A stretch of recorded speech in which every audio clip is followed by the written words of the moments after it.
Hi everyone, I'm Suma and this is Emerson. He's based in Toronto, Canada. He's the programming director of the Nothing Conference. Hi Emerson. Hi, Suma. How are you doing? So good Good, to see you. same here. But I want to mention that I really love your approach towards the interviews. This like you have this humble and calming presence. I really Thank you. It's just so fun to talk about nothing, and just passionate about talking about it with so many different people, and just grateful for it as well. I I know a lot of speakers are reluctant to talk about their seeking stories. I think I personally feel I think it's okay to talk about them. What do you think about that? Oh, totally. Yeah, stories are great. Would you be comfortable sharing your seeking story, like how you got started from the very beginning and how long that process was? For sure. As a child, I was one of those kids that loved, talking to Jesus, all that kind of thing. I grew up a Roman Catholic, so I would pray to Jesus, sing, and all that kind of stuff. And there was a point where there was a change of perception, I guess, with that. And when you're a teenager, um, and then I got fast forward to when I was in my 20s. I ended up kind of like going through spirituality. I read A Course in Miracles, read Eckhart Tolle, just the whole, shebang. And I had a lot of glimpses early on. There was maybe a couple of weeks that I was just like in complete bliss, and that disappeared. And then fast forward again, I was, I ended up going to all the retreats. You name a retreat, meditation, breath work, even ayahuasca. I've done it. I was just so much into that seeking. Read so many books, and then I became a spiritual teacher. And then all of a sudden, I was teaching meditation, and I thought I was teaching something that was attainable because I was in this blissful state. But unfortunately, in life, I had a divorce of a 10-year relationship. My mom was sick. She's okay now. And a lot of trauma came out, and I didn't know how to deal with it. But I was a spiritual teacher. And um, and then I was beginning to question about the teaching, because you know I was expecting kind of like an unwavering happiness, just a never ending happiness, but did not know how to deal with a lot of the trauma, a lot of the suffering that was coming along. And so failed as a teacher, stepped down as a teacher. And then in between that, I was reading a lot of non-duality books. And I think I would read like 20 books. I would have 10 Kindle books, 10 Audible books all at the same time. Not at the same time, but one, going back and forth. And stumbled upon the No Concession, kind of like first I read Richard Sylvester's book called I Hope You Die Soon. And during that time, it was a dark period in my life. I think I was suicidal, just a lot of stuff. I felt like I was a failed person. And then on that book, Richard mentioned that Tony Parsons was the one that said, "I hope you die soon."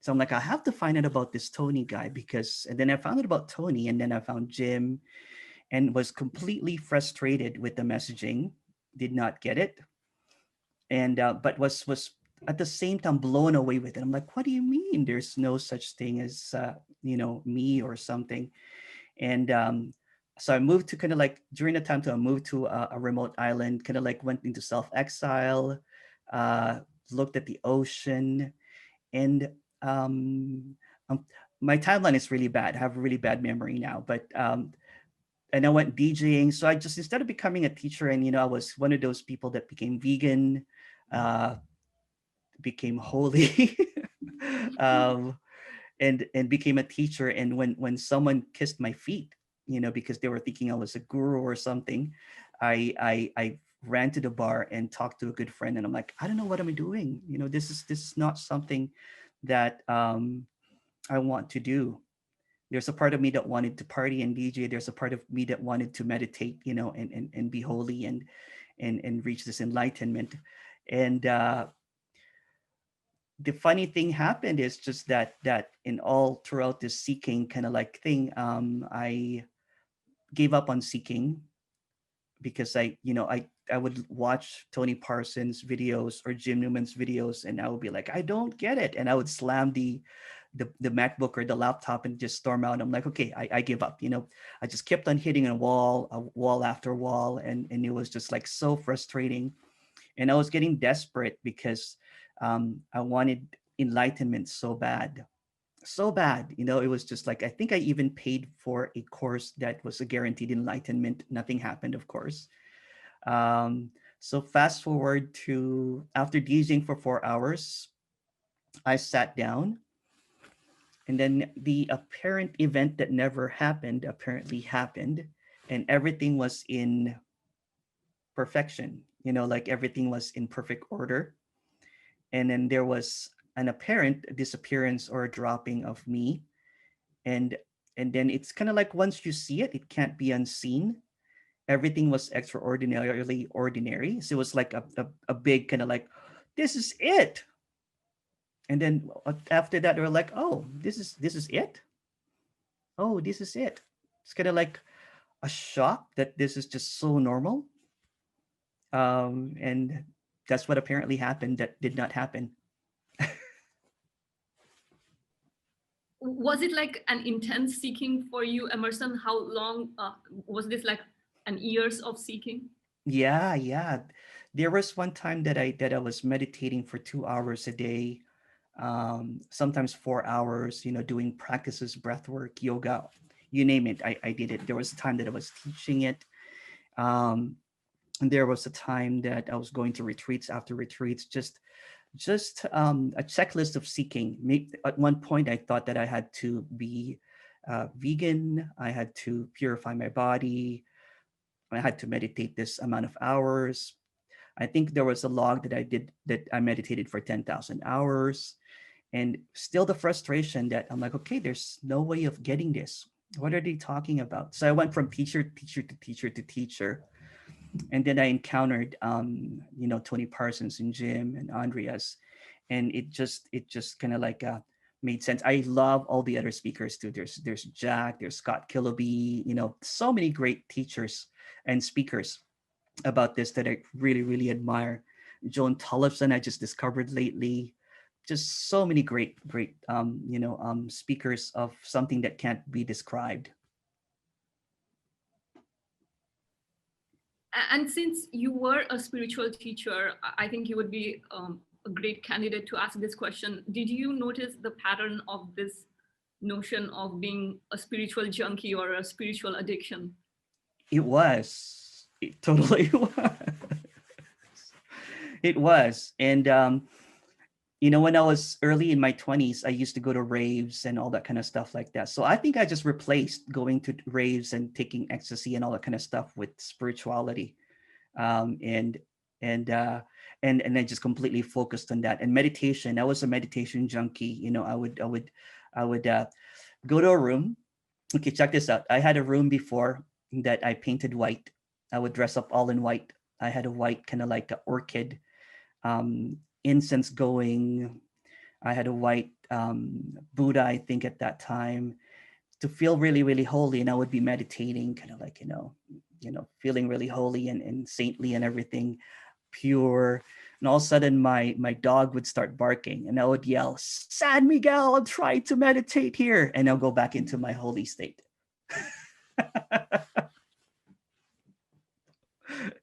And I just did everything that I could to apparently kind of like, to get this. I know I was seeking for something, but I didn't even know what it was. I think sometimes being locked in that spiritual story can be a lot more like intense than someone who comes in like fresh, brand new. Yeah, I kind of like almost wish that I jumped into, because, well, it's just a story too. You know what I'm saying? It's just a story too. But I have a friend that I was just talking to. We're just talking to. We're watching some videos. He didn't have any meditation background. He didn't have any spirituality, and apparently got it within like minutes of watching a video. And then we just laughed, sat down for a couple of weeks, and we just kind of like high-fived each other. I'm like, oh, this is so amazing. Look at the trees. Look at this. It was just like a really great, experience to have somebody else there, apparently get this thing that's not really an experience. Do you understand what I'm saying? Something that cannot be described, and laugh for a couple of weeks about it.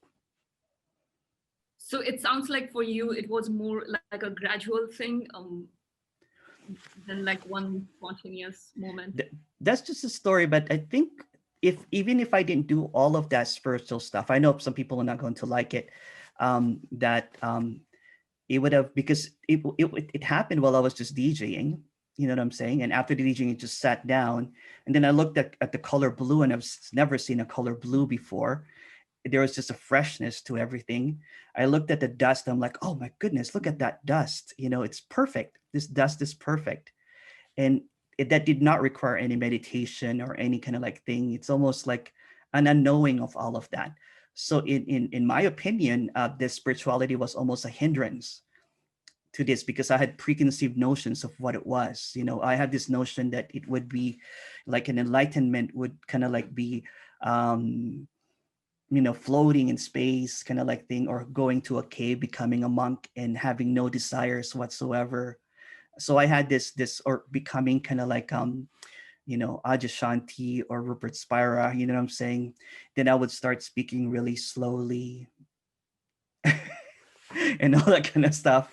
And it was just the most extraordinarily normal thing, right? So to me at that moment, that the event that was not an event, something that it's almost like something that didn't happen in time, was spontaneous, was quite spontaneous. And during that time, you know what I'm saying, after that non-event, there was a seeming kind of like getting used to it. Like I had to seek out other speakers about this, and I would message Noel. I think I reached out to other kind of like, and that's why I started interviewing, is because I just really wanted to talk to someone about this apparent happening, because it's just so rare. I'm like, is this what everybody's talking about? Is this something, and just many different kind of happening. For example, I was lying in bed and I was like, it's just breathing happening, or walking around is just, it's almost like it's just a really subtle something that was never lost, something that can never be found because it always is. Something that it's kind of like having this clarity about, but you can't speak about it. It's unspeakable. It's indescribable. It's something that it's almost like muddying the water when you talk about it. But it's so ordinary, so stunningly inescapable. So I don't even know. See, I always run out of words when when I'm talking about it, or just walking down the street.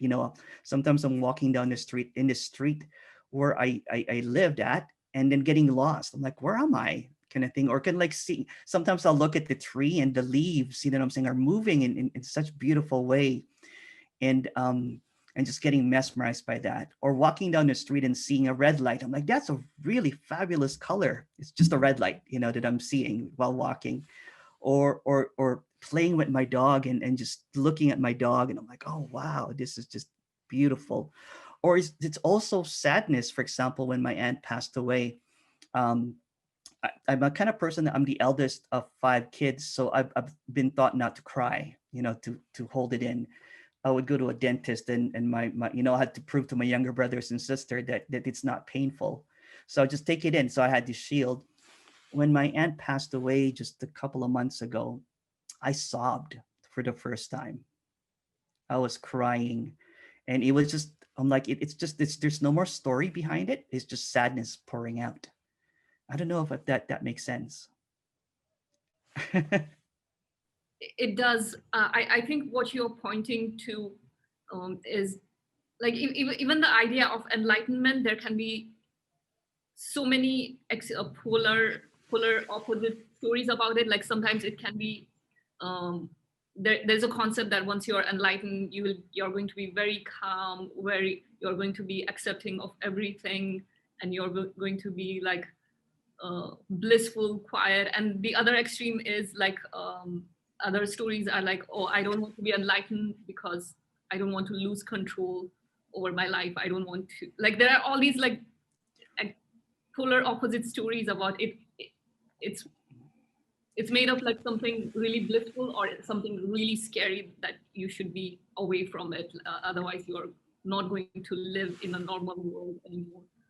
Yeah, And enlightenment is just a story too, right? It's just an appearance in a story. The dream of enlightenment or the story of enlightenment. But there was a point, when I was alone and I was just walking back and forth with no kind of like, and I could not. There was just no one there. There was just no one there. There was this not really a fear, but that if there's no one here, it means that there's no one out there too. It's almost like isolating. I'm like, oh, at the same time liberating. I just contradicted that, but you know what I'm saying. But it's hard to describe in words. It's utterly indescribable, and it's something that I still have a hard time. And that's why I applaud some of the speakers talking about it. Paul Hederman, Paul, Morgan Summers, Tony Parsons, Jim Newman. It just comes out beautifully.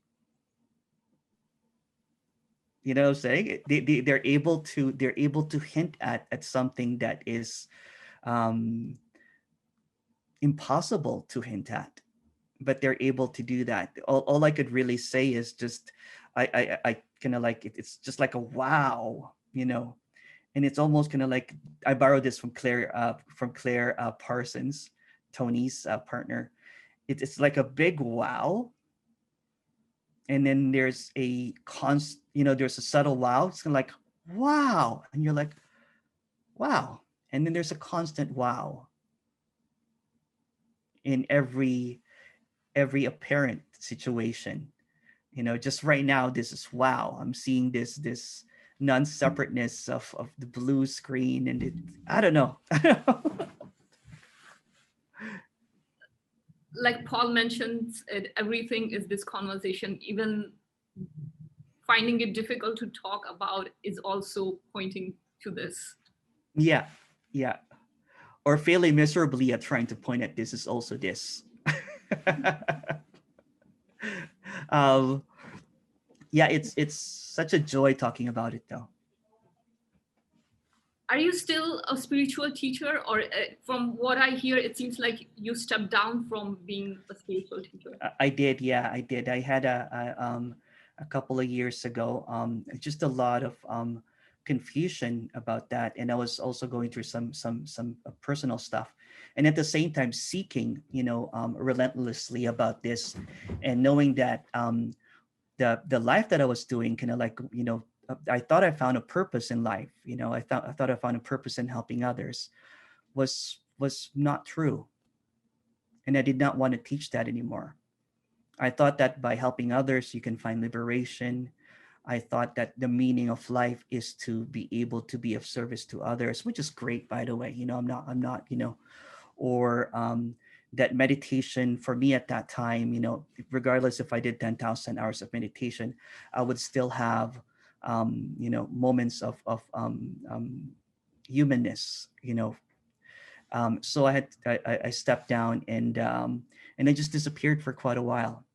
Just tried to do some healing. You know what I'm saying? As a person that went through a divorce, went through a lot of stuff. DJ'd for a while, so I was just DJing for quite a while, which is really fun.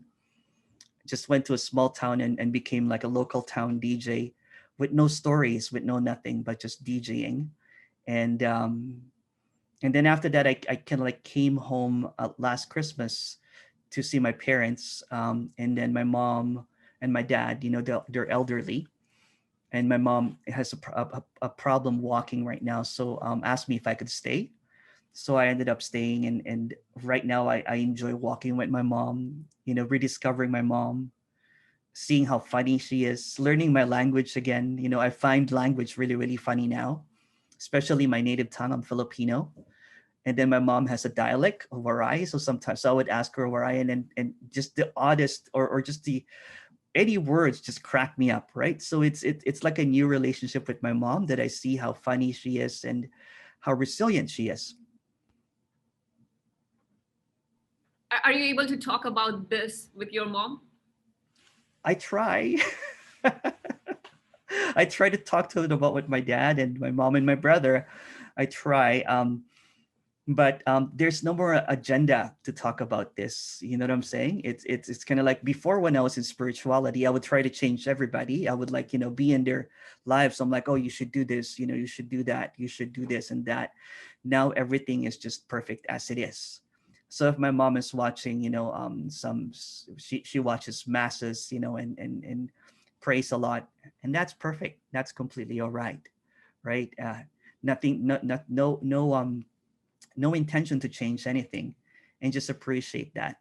Before, I would try to teach her meditation and everything, and now it's just enjoying everything as it is. There's no more kind of like trying to control things, trying to manipulate things um in my parents' lives. I talked to them about it, but it just goes over their head. When this apparent thing happened, I talked to one of my best friend. I talked to him for about a couple of hours on the phone, and just kind of like, I'm like, oh my goodness, this and that. And then it was funny because we never talked about it after that. So it's hard to talk about this because it's really difficult to understand, and it's really difficult to explain. So has your desire to be spiritual teacher has completely gone? Would you ever consider being a No, spiritual? yeah, it's gone. It's gone. Yeah, it's something that I don't even. It's so funny because when I started doing these interviews, I really hid behind the camera and just allowed the speaker to speak.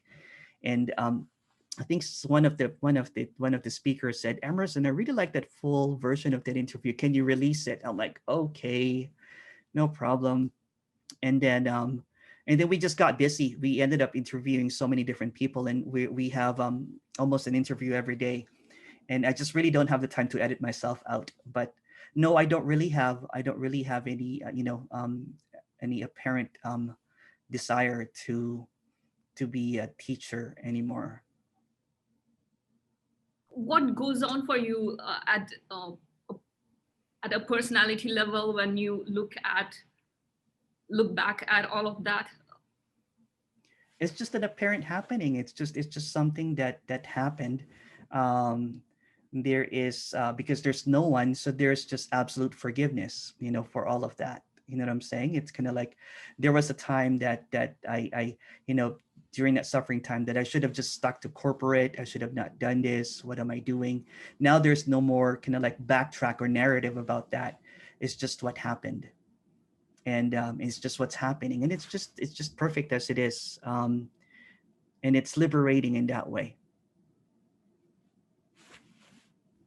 I wanted to ask you about this question.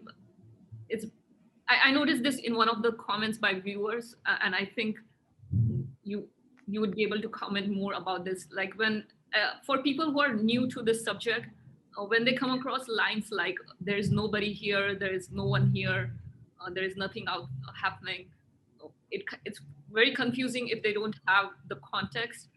So someone was asking if, even if at an intellectual level, if someone could train or give like a framework that would be helpful.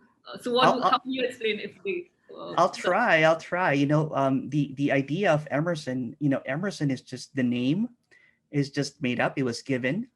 Um, Emerson is just a collection of stories. Stories about the apparent past, apparent future. Apparent whatever. Um, Definitions, ideas, concepts about Emerson. All of them are not true. It's just an idea. It's just this mouth talking. There's an apparent seeing with no one perceiving it. It's just this apparent happening, this hands moving, There's no summa, and it's so hard to explain that. And I know someone actually messaged me, if there's no Emerson, then you should kill yourself, kind of thing. And I was like, oh no. It's such a hard concept to understand, but it's also very simple, because if you everything that happens in the mind is just a made up thing. Thoughts appear in and out. That's not permanent. So when you sleep at night, there's a disappearance, an apparent disappearance of that me character. And then when you wake up in the morning, maybe a couple of seconds, there's no me happening. And then all of a sudden the me goes kind of like, okay, I have to have this interview with Suma at 3 o'clock. I have to do this, and that. And we, yeah, I'm not the best at explaining this, but it's so clear that there is nothing happening. But it's so hard to be able to describe it in words because it's not perceivable. It's undetectable. It's kind of like stories created by the mind, and it believes it, that this is true, like, and it creates an identity around it. That's it. Yeah, that's it. It's just a combination of identity, personas, histories that never really happened. Because if if you try to look for the you, if you try to look for Summa, what is Summa really, or what is really Emerson? It's just ideas and perceptions of that identity, that apparent identity. And when I was talking to Noel last time when I interviewed, he had a nice a reference of like how when and this is again happening again in apparent story, where the mind it's kind of like senses that it's going to get out, it's not like someone who is like about to lose their job, like will try to show you all the reasons why they should keep them, and why they will show all their skills and everything so that you don't lose them. And that's what something happens with mind when that scene happens, but it will throw all its ideas and all its concepts to make you like keep in that identity. And Noel referenced that as like an oscillation, where you're going through that last stretch where the scene has happened, but there's like this last attempt for the mind to keep you in that prison. Did you experience something like that? Yeah, that was just an experience though. I had glimpses before. I had glimpses that I was kind of like, I was happy for maybe a couple of weeks or a couple of months because I did a whole bunch of this techniques. But that's a very, it's kind of like I got this and I lost it. So I would have this kind of like moment of kind of like everything is love, everything is oneness, and I would embrace everything. And then when the me comes back, what I'm saying, it boomerangs back, and you're like, oh, I am separate again, or there was a moment in time that I was, after I think I just did a 200-hour kind of like teacher training. I was meditating a lot. I was I was vegetarian at that time. I was dressed up in really expensive Lululemon clothing. I had mala bead on that was maybe $200. I was drinking kombucha tea, so I was feeling kind of like at the top of my spiritual game, kind of like this moment. And then I encountered, I ended up on a really bad street in Vancouver where there was a lot of homeless people, and I thought that and I judged right away. I looked at the people with the heroin addict, and I was like, I held on to my wallet, called a cab right away, and got out of there as fast as I could. Here I was thinking that that I'm compassionate, I'm kind. So the next day I'm like, let me try to do that again. And then I went back to the street, and had my dog, San Miguel. My dog is 15 years old now, but that was maybe about 10 years ago. He was walking, and I was just watching how he welcomed everybody. So I followed that. I was just looking at him. And at that time I had like a heart opening kind of like thing that I looked at everybody kind of like, I'm like, that heroin addict is me. That person shooting up on the street is me. That non-helping is me. So I had this like And then I started hugging everybody. It felt like the veil was dropped or lifted or whatever it is. But that was just an experience. And after maybe about a few months of that, or maybe a year of that, just feeling really, really blissful, I was trying to maintain that with meditation, trying to maintain that with being kind to others, giving away everything that I have. And when that fell apart, there was this feeling that was fraudulent. You know what I'm saying? Like, I'm a fraud now as a teacher. And I was feeling this fraudulent. But would it really matter if I meditated or if I go out drinking one night? Would it really matter if do a selfless service, or if I was not, if I was selfish? So I was struggling with the duality at that time because I had these glimpses, right? And then at one point there was this moment of like, nothing really matters, so I'd rather just go partying and maybe become nihilistic at one point, and just throw away everything, because I was feeling that, that really didn't really matter. So that was a moment of kind of like, I got this, I don't have it. It lasted for maybe about 10 years, you know what I'm saying? Just going back and forth. And the moment that I would lose it, I would go back into studying. I would read like a lot of books by, I did Advaita Vedanta. So I would read the Upanishads, and I would read the Yoga Sutras. And I'm like, if I just follow all of this stuff right now, I'm saying, if I follow all the yamas and the niyamas, in the sutras, then I would become liberated again. Maybe if I just do more selfless service. So it's almost like an addiction, right? You get this kind of like highs of a glimpse. You're kind of like, I am one with everyone. And then people would look at you with glazed eyes and thinking that you are speaking something beautiful, and you're, coming from that place. And then after that, it would collapse, and you're like, I'm a fraud. And then I would go out drinking, and I would feel bad about that. And I'm like, okay, maybe I just need to do a 40-day of fasting and meditation, and not having any impure thoughts, or maybe kind of like not having any kind of, or not judging anybody, so that I would spend time judging myself, judging others. So my judgment went underground. So it was kind of like it was like a big tug of war of seemingly like a dualistic character, a character that is capable of so much kindness, so much selflessness, that would give away everything. And another character that was, maybe had some insecurities, a lot of insecurities, that wanted to be selfish. And I did not know how to do that together. So I thought I had to be holy, and that when I was not working, I would go back into, partying.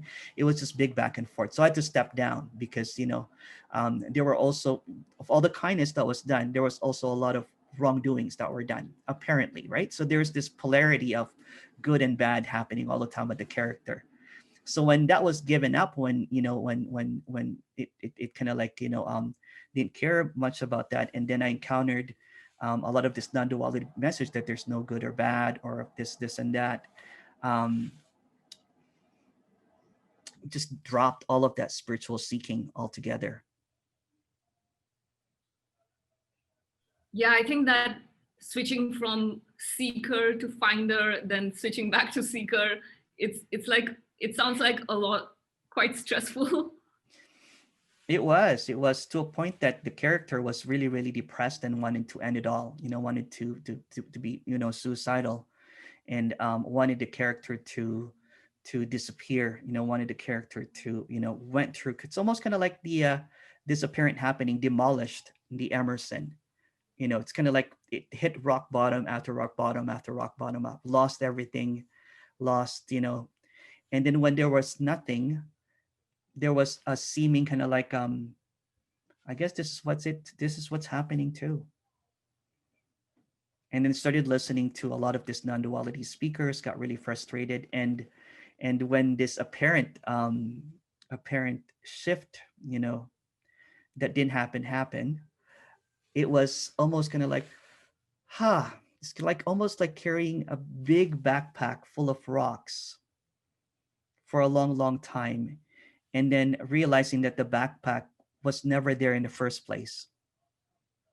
So a lot of that heaviness was gone, because it was never there in the first place. There was no heaviness. There was no yeah, I don't know if that makes sense, but so it's almost kind of like a relaxation of something that never was there, something kind of like an imagined um burden that was never there in the first place. It's kind of like there is no judgment about being judgmental. Everything is allowed. Everything is allowed. Yeah, everything is allowed. Everything is appearing as it is. And it's just a relaxation of intellectualizing, defining everything, trying to, categorize this or that and this and that.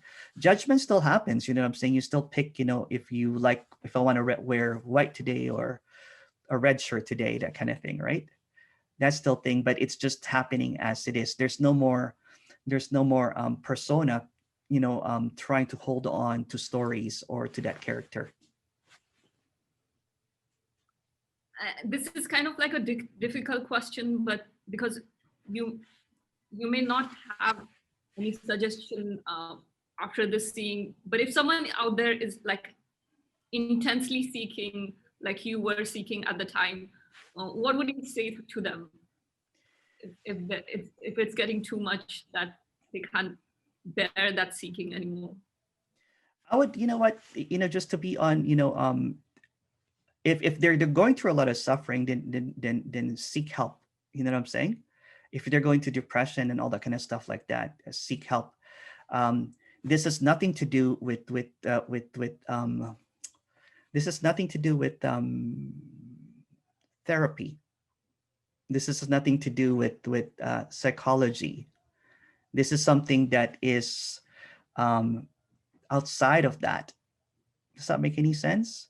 I don't really have any advice because everybody has a different story. Everybody has a different, understanding. But this is something that cannot be understood. I know that seems really hopeless, but in that hopelessness is the greatest apparent hope because it's, I just contradicted myself like that. It's so hopeless. It's so ungettable. It's so unattainable. There's nothing to attain. There's nothing to grasp. There's nothing to know. There's nothing to understand. There's no authority on this. No one has the absolute answer to this. This is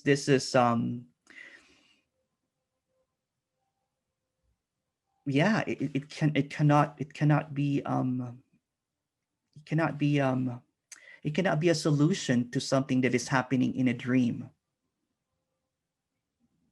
Does that make any sense? It's not the it's because when it's apparent happening, everything is the same.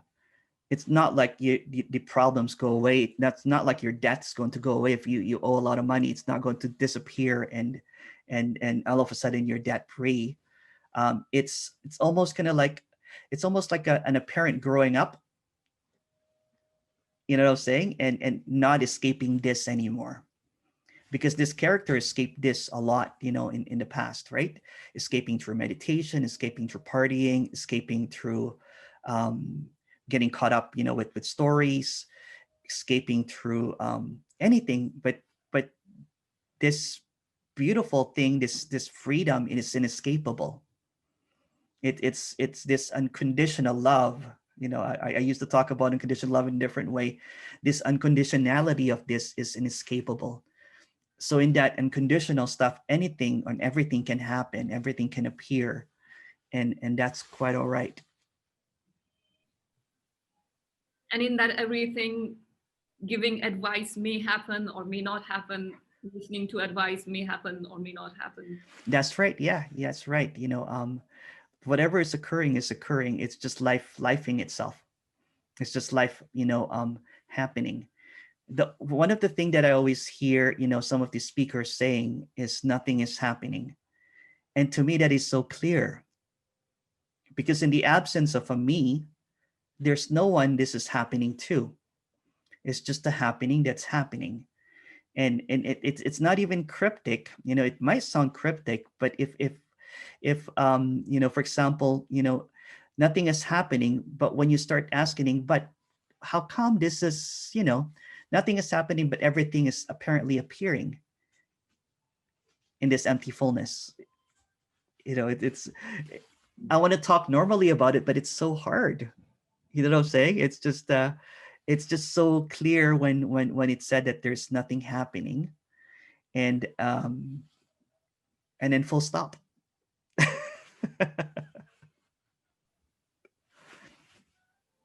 Sometimes like this happens unintentionally when speakers are trying to talk about this subject. It gets processed as if like there is something wrong with being the me, or there is something inferior about being the me, and that creates this tension of like wanting to get rid of the me. Can you? I I understand why speakers do that. I completely. It's actually unconditional love, and it's very compassionate. When Jim Newman is kind of like almost kind of like doing this kind of stuff, it's depriving the me, because the me wants to come out there with questions about this, but this has nothing to do with the me. This indescribable freedom doesn't know about the me. The me is non-existent. And for example, when Tony, or what I'm saying, or when you hear Chuck Hillig or so many different speakers talk about that there's no one, it's just it's an honest response to a persona trying to understand this when it's beyond understanding. And that sounds kind of like almost kind of like really cryptic, in a way, but it is not, because the one that's trying to understand is the me that has never been there. Does that make any sense? That has never existed. um yeah. I don't know if that answered your question. It's just like I was more trying to point out that not enough has like it's also, I'm just more commenting more about the style of communication where not enough has been emphasized on there's nothing wrong in being the me. There is nothing wrong with being a me. There's nothing. It's just what's happening. It's perfect as it is. You know what I'm saying? No one has to get rid of the me, because you can't get rid of a me that's not really there. You know what I'm saying? um so if your mantra is there's no me, I did this before. I did this before, Suma. I used to say that there's no Emerson, there's no me, no me, no me. I would even kind of like, but that's just a me creating a story that there's no me. It's still in that narrative, right? It's just repeating that thing over and over and over again. And that's okay too. That's what's happening too. There's nothing wrong with being a me. Because people think that it has to be an attainment now, oh, I'm a no me now. You know what I'm saying? I'm no longer here. But that's just a story as well. So everything that I'm saying is just a story as well.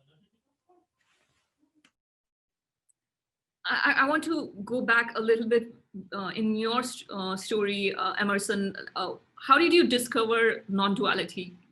And it sounds like you were teaching non-duality or advaita when you were I doing. did.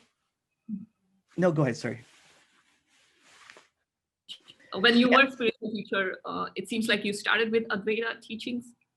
I didn't really understand it. I really was into the spiritual world because I was teaching meditation. So, in that, you would read the Bhagavad Gita, you would read about the Upanishads, and then I started teaching about Advaita. But I was teaching it in a oneness story, that everything is one, just projection. All of this is just an idea, you know what I'm saying, of what oneness is without really understanding it. And of course, that story about consciousness and oneness is just so beautiful to a seeker, because the moment that you say that I am one as you, that we are all the same, it's almost like a high, right? Like, oh wow, I want to understand what you're saying, Emerson, because I want to experience that too. In that experience of a glimpse, which is not it, you know what I'm saying, there was a feeling of oneness at that time. So when I was speaking about that, when I was teaching, I would talk about it with so much love and everything because that was the experience. But that was also still in the dream, that telling of the story of oneness and advaita. And then but that experience, just like any other experiences, dropped. There was a point that I didn't understand that oneness. I'm like, I don't really feel any oneness anymore. And I would judge people, and I would try to get back into that. I'm like, okay, maybe I just need to practice silence right now. Maybe I'll be silent for about a couple of days. Maybe I have to stop these thoughts. Maybe I have to stop, judging others. Maybe I just need some pure thoughts. I would set up a timer on my phone. So every hour I would meditate for 10 or 20 minutes so that I would stop all of these impure thoughts. It was really exhausting.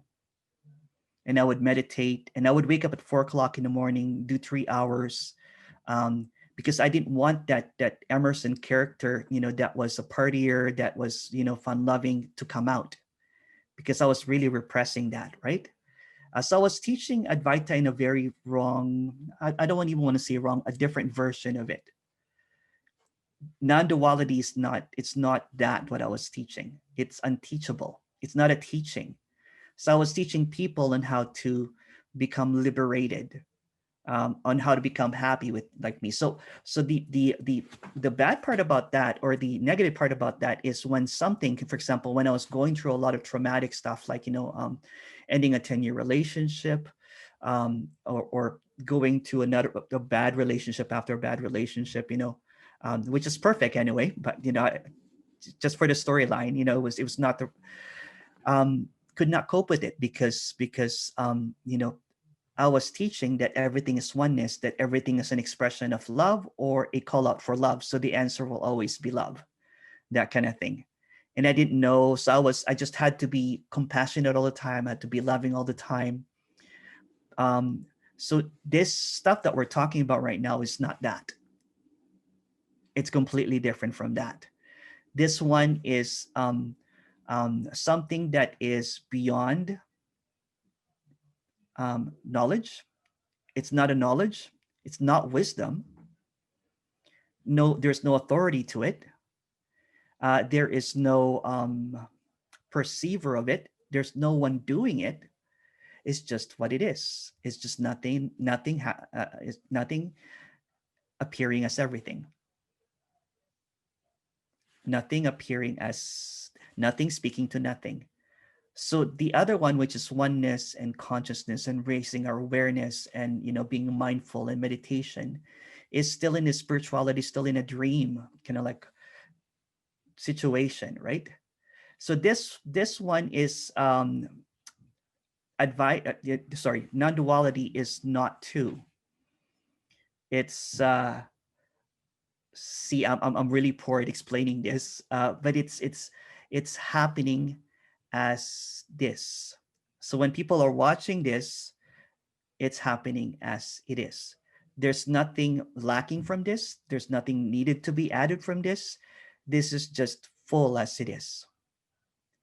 Nothing can be attained from this. Nothing can be lost from this. Nothing can be interpreted. It's just appearing as this. So it's just the wind, the trees, the apparent speaking happening, but no one is doing it, because that me is just a concept. It's just an idea. It's a perception, but there's no perceiver. I probably said a whole bunch of wrong things now here, Suma, but there's a clarity that I can't explain. There's a clarity that I cannot express. I'm trying really, really hard to do it. There's a lot of great speakers that does that. But in this apparent speaking about this, there's a relaxation. There's Tim Kliss does it really, really well. It's from the Bible, but it's a peace that passes all understanding. In that peace that passes all the understanding, everything arises from annoyance to blissfulness to everything in between. You know what I'm saying? Everything that is everything is allowed, but no one allowing it. And people are probably scratching there. I was there too. You know what I'm saying? I used to scratch my head and get really frustrated about this. And it's a mystery, but the mystery doesn't have a Scooby-Doo or a, you know what I'm saying, trying to solve the mystery anymore. The mystery is beautiful. This interview is a mystery. This Zoom call is a mystery. Everything is a mystery. And in the hopelessness and trying to figure out the helplessness is the apparent liberation, is the apparent freedom. There's this indescribable freedom or unconditional freedom that there's no conditions to the freedom. When I was a seeker, I used to, define what liberation is. Liberation meant that, it's just all blissfulness and everything. There was a couple of months ago, I jammed my finger in a garage door, and I thought I was going to lose my fingers. It's okay now. And then I sat down, and it was so painful. I was swearing, and then I sat down, and I just kind of like, this is actually really euphoric. All of these endorphins happening in the fingers and everything right there, right? So in that freedom, in that apparent happening, everything is happening, including pain that's excruciating, including grieving, including confusion. If confusion is happening right now for some people, that's what's happening too. Or doubt, or apparent judgment that's kind of like happening, that this guy does not know what he's talking about. That's completely all right too. It's just fun talking about this. And it's kind of like a paradoxical mystery. It's a mystery that's very open and obvious at the same time. Just like what Tony said, it's an open secret. I didn't understand that, for quite. I'm like, what is this open secret it's an open secret. The wall, the floor, the mug, everything is just an open secret. It's so obvious. It's so freaking obvious that it's like, just like what I said before, when there's this clarity cannot be spoken because it's just muddying the water. You were talking to Paul Morgan Summers. I like what he said. He said that this is like a drunken conversation. So we're just two drunken people talking about what is that cannot be explained, or can't be pointed at. There's just a hinting about this. There's just there's not even a clue because there's a concept, right? It's Yeah, I could talk for 4 hours about this and not make sense because it doesn't make sense. Were there any apparent changes for you after the seeing? Like for some characters, like there are change.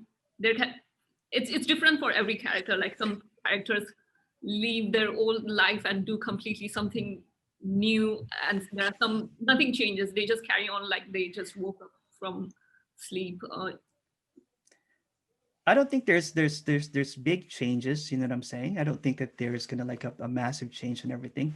There's humility and gratitude. And there's an apparent relaxation. There's no agenda. Um, I laugh more, but maybe I laughed before too. I don't know. I really don't know, to be honest. But it's so subtle. It's undetectable. You know what I'm saying? It's undetectable. That it's appearing as this. It's so normal. It's so ordinary, right? But the apparent drama. One thing actually. You know what? I used to. When I was going through that suffering, I used to drink until I blacked out. And all that kind of stuff. Because I was just trying to escape. Now I can't. I can't even drink a couple of beers, and I'm kind of like wobbly now a little bit, walking. Or on New Year's, I drank a couple of flutes of champagne, and that was it. I was like, ah. So that apparent kind of like desire to escape is apparently gone. So that could be a difference. Or there was a time that I was drinking a lot, and partying a lot, and that apparently has disappeared.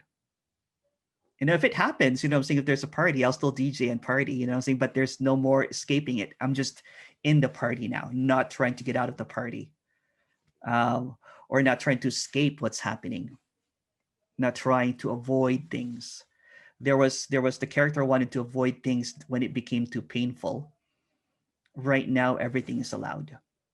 So not much change, but there are some stuff, you know what I'm saying, that can be a change or not.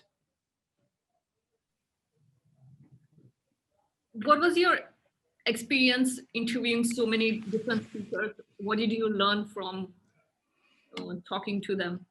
Nothing. uh I love talking to them. I'm really a non-duality fanboy. I love Salvador. I can, if I'm missing some names, Joan. I love talking to Peter Zubin. um I love chuckling with Tony, joking with Jim Newman. um One thing that I've learned is just this is so much fun. There's no heaviness about this. There's no apparent drama. You know what I'm saying? I don't know what I'm talking about, but I love talking to all of these people. I'm sure you do too. I'm sure you do too. It's just fun. It's just fun. Oh, or actually this one I used to put, Tony on a pedestal, and used to think of him as really, really special. And but when I met him, laughter just happened. I was just like laughter in a giddy way, just kind of like seeing a grandpa, you know what I'm saying, a grandpa that you admire, and then you talk to, but there's no specialness. I don't know if that makes sense. It's a familiar feeling, the energy is beautiful, but there's no more high on a pedestal thing that I'll never get there or I'll never achieve it because there's no one to get there, and there's no Tony. So there's no hierarchy. You know what I'm saying? Um, it's just a lot of gratefulness for all of these people. I love talking to them, and getting confused sometimes. You know what I'm saying? Kind of like or reframing my questions. I'm sure you do too. You know what I'm saying? Because some speakers use a different languaging, and I love the languaging that they use. For example, Paul Hatterman will say action figures. You know what I'm saying? It's just different languages, but it's expressing something that is absolutely mysteriously cannot be spoken about. And this beautiful attempts and hinting and pointing to something is just so beautiful. So I just I learned how to laugh about it more. If that's a learning curve there. It's just like laughing about it. I think in my first interviews, all I did was really laugh, and I would just really edit myself. I'm like, oh my goodness, I keep on laughing. And I know that you mute yourself sometimes, but I would be on mute most of the times because I'll just be chuckling about stuff. It's like a lot of stories about putting someone on a pedestal, they kind of drop away. Yeah, yeah. Of course, when I first saw Tony, you know what I'm saying, when I first interviewed him, there was kind of like almost like what do you call it, being starstruck, like, oh, that's Tony. And then, when you're talking to him, it's just this specialness because there's no Tony, there's no Emerson. It's just this conversation happening. And a lot of laughter can like bursts out from that. And a lot of wow, because Tony likes saying wow. So there's an interview that I did with him that I think we might have said wow maybe like, I don't know, 50 times. We even joked about doing a wow conference that all we do is say wow because it's the same thing as talking about this. It's just, um, yeah. What's the overall feedback you've been receiving, especially from the audience, about the conference? They're really grateful for this because they're saying that, and I have to mention Noel. Noel is so great. You know what I'm saying? He's just a great, great guy. And he puts so much work in this. When we first met, it was just like, yes, let's do this. We don't really, we're not really looking for, you know what I'm saying? It was not a project to gain any attention, but it was just something that was just happening. But the feedback that we've been getting is really great. It's kind of like, I don't know how I put together maybe about 70 interviews over the past 7 or 6 months. It just happened. Um, and people are grateful that it's almost kind of like a disruptor of non-duality is what they're saying. Some people are saying that we're putting together all of these speakers and making them really accessible. People used to type to type and look for non-duality, and now we're kind of like creating like a nothing.fm that most of the non-duality speakers are there. And then also kind of like also giving opportunities for people that like me, that I don't want to be a teacher, just to speak about this. I have conversations right now with people that just had this apparent um, happening, and then they talk candidly about it. So just giving some space for people to talk about it, um, and even bringing back some speakers that have not spoken for a long time.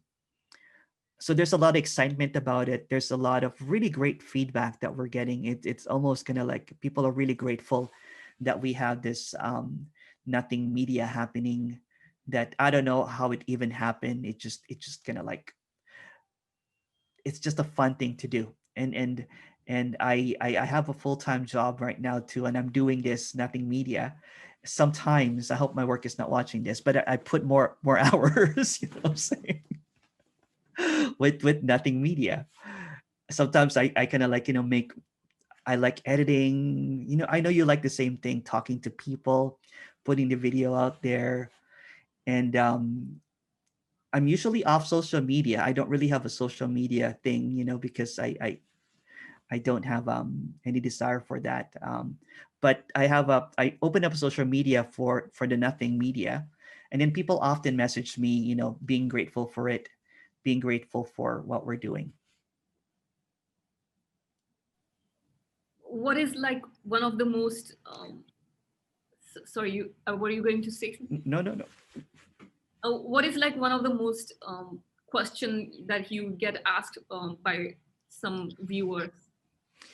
Oh, the number one question that people ask is there free will?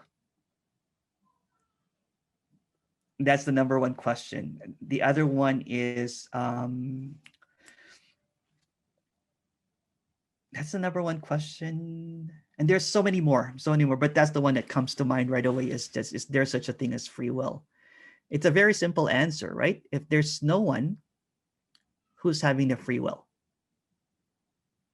But some teachers have variations of that one. Some teacher would say that there's free will at this moment, picking up a coffee or something. And there's also some speakers that would say that there's, in the absence of or not the absence, when there is no one having a free will, how can it be possible?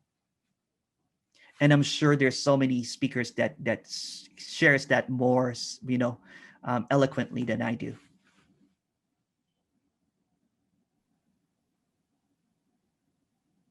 And some speakers are very, as Noel describes it, no concession kind of a message where no practice is allowed, or no meditation and stuff like that. What is your take on that? You know what? If people want to meditate, that's completely all right. But what I'm talking about here, um, is really rare. If meditation happens, that's completely all right. But in my opinion, in this apparent experience, meditation was not necessary. And I respect teachers that talk that meditation is key and everything. So I'm okay with whatever people think that it is. But from what I personal, because I was teaching meditation and I did meditate for a long, long time. And there was a time actually during that time that with the apparent shift that apparently happened, that did not happen. I did not meditate anymore. I stopped meditation. I was just DJing. DJing became a meditation. Like spending 4 hours, trying to put on these beautiful tracks together is like meditation, right? But I dropped meditation. And but it's beautiful too. Right now, I actually recently just been kind of like, just sitting and looking, and everything is a meditation. I walk with my dog, and it's like seeing the fall for the first time, or seeing the snow for the first time. This past winter, I was like, I've never seen winter before. It was just so weird. It's like a freshness kind of like happening. Or when the leaves fall, I think I stood with my dog there. My dog was probably trying to pull me away for maybe 30 minutes because I was just mesmerized with all of the leaves falling. And I'm like, I've never seen this color before. So that's meditation. And it's just without trying to attain something, without trying to gain liberation or trying to gain peace, because peace is all there is. That's just another concept, right? But yeah, that's what sometimes I'll walk and then I'll sit under a tree and just watch the falling leaves for maybe an hour, or maybe just watch the grass or watch the color blue in the sky, right? So it's or walking and and appreciating that every single step is completely different from the other, that it can never be repeated without intellectualizing it. Like every sound, the crunch of the leaves that you step on, it's just this wow moment all the time, right? It's just a constant wow. Or earlier today, I peeked out the window and there was this orange sky. I was like, oh, wow, that's beautiful sky. So I looked at it. I was just kind of like mesmerized by like, and I started singing that song. Song. I was walking along, minding my business. Flash, boom, alakazam, something like that. Orange sky. It's beautiful. So songs appear. I dance sometimes. I just find myself dancing, singing, walking. So there's no prescribed meditation anymore. Meditation just happens. I didn't have to set up my clock every hour to meditate for 10 or 20 minutes, or wake up at 4 o'clock so that I would try to attain that 4 o'clock peace. Or there's no seating postures, there's no breath work. Or sometimes I'm lying in bed and I'm just the breathing is happening. It's just so beautiful, all of this kind of like breathing happening, and with no intention or no motive to be in a meditative state. Or when I DJ sometimes, I'm making this. Oh, you should hear some of this, Suma. I'm making some chill step remixes of some of Jim Newman's and Noel's um, you know um, videos. So I'm happy to be in the background just DJing, um, doing all of these videos. It just makes me, it's just a fun thing to do. But yeah, meditation just happens, and it's beautiful too. So I'm not against it, but I don't think, you know what I'm saying. It's a really nice dreamy thing. In the dream, it's so beautiful to meditate, but there's no more saying that I have to meditate soon. I have to meditate now so that I can find some peace. Or if I don't meditate, I used to feel this when I was seeking that if I didn't meditate, I felt a big difference in the character. You know, I'll be more angry or more kind of like short if I didn't meditate. So I would make a point to meditate at 4 o'clock or 5 o'clock in the morning for a couple of hours so that my day apparently goes well. So there's no more trying to meditate. Meditate's just happening. Meditate is happening all the time.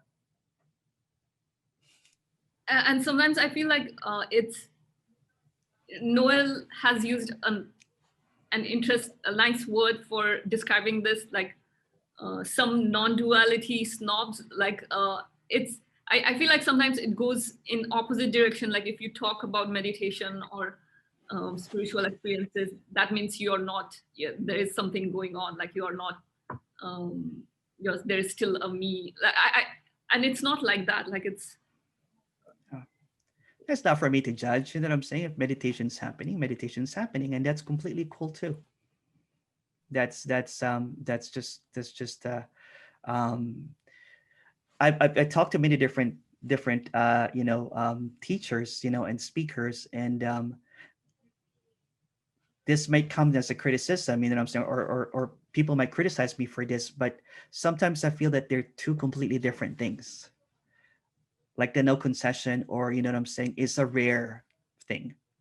Um, if you watch, I don't know, have you seen the Dream Bus Tours, the animation version?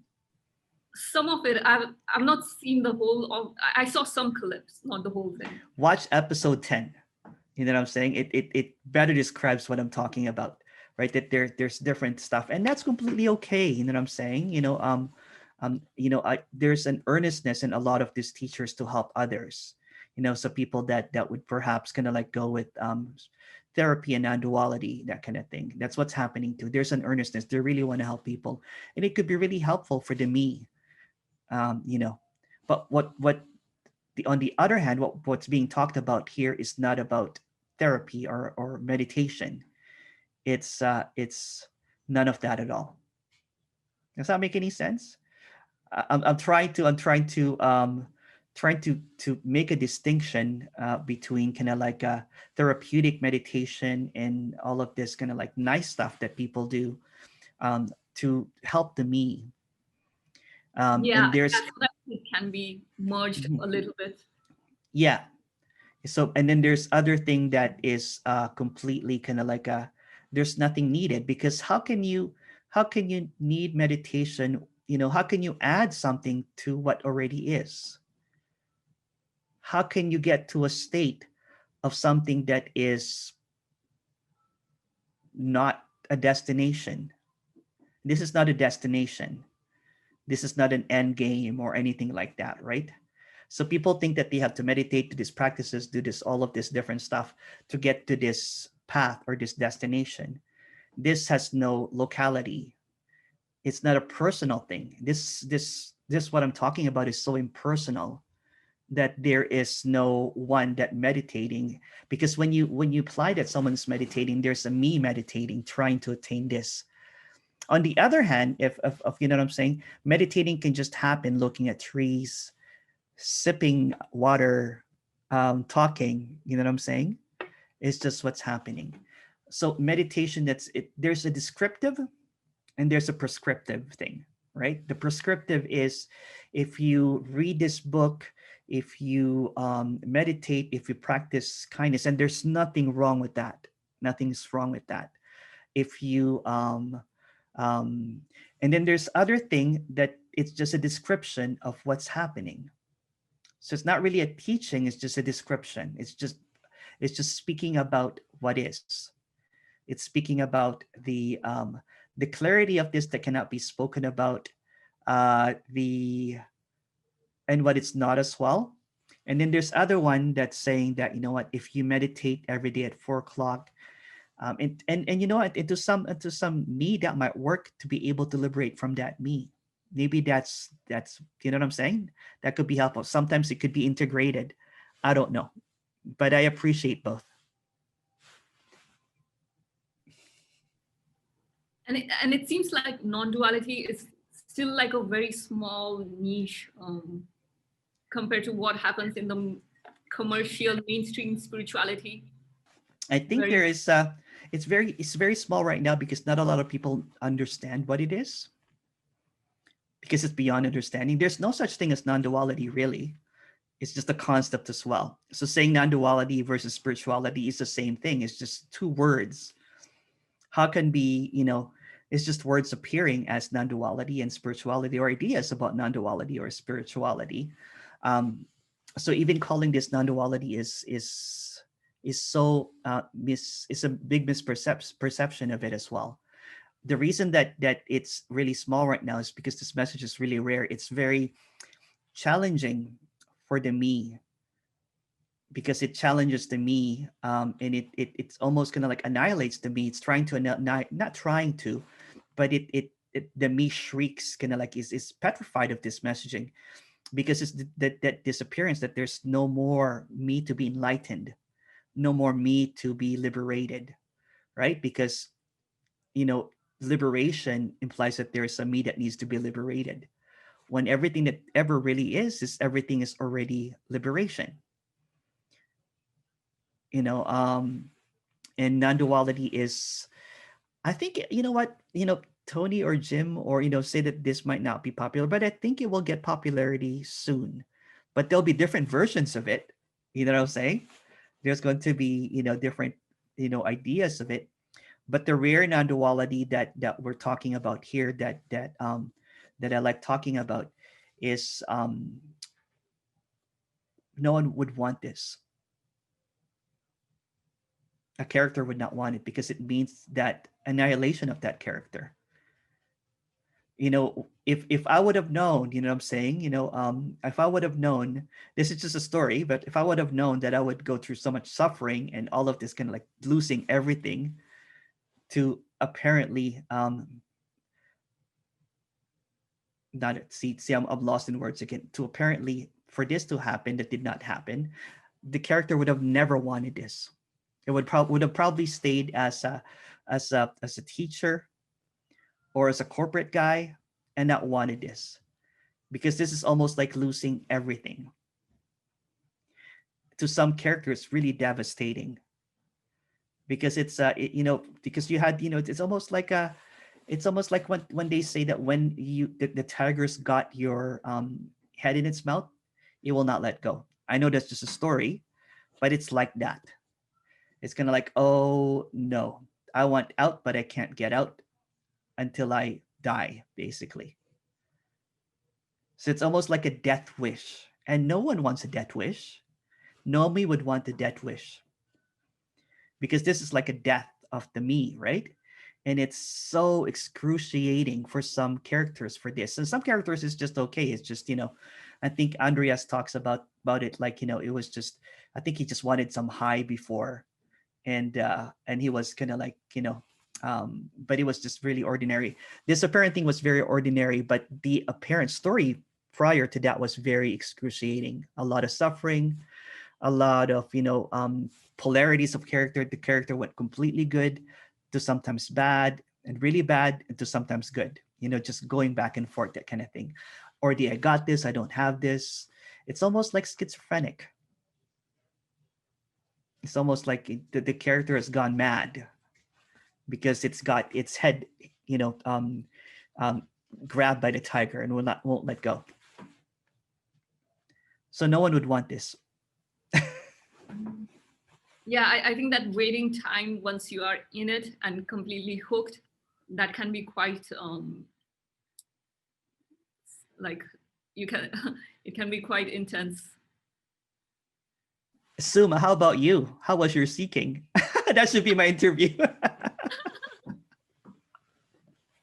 The interviewer in me wants to jump in and ask you questions now. To me, I did the YouTube channel spontaneously for fun. I didn't even know that much about enlightenment. I was just doing all these different kind of interviews out of curiosity, and I explored many different arenas within the spirituality, like channeling, mediumship, energy stuff, healing, alien stuff, new age stuff. I interviewed all different types, but later on, when I started interviewing some of these non-dual teachers, there was something that just caught, as you described, like it's like getting your head caught in the tiger's mouth. And that period lasted only for a few months. It was not for too long.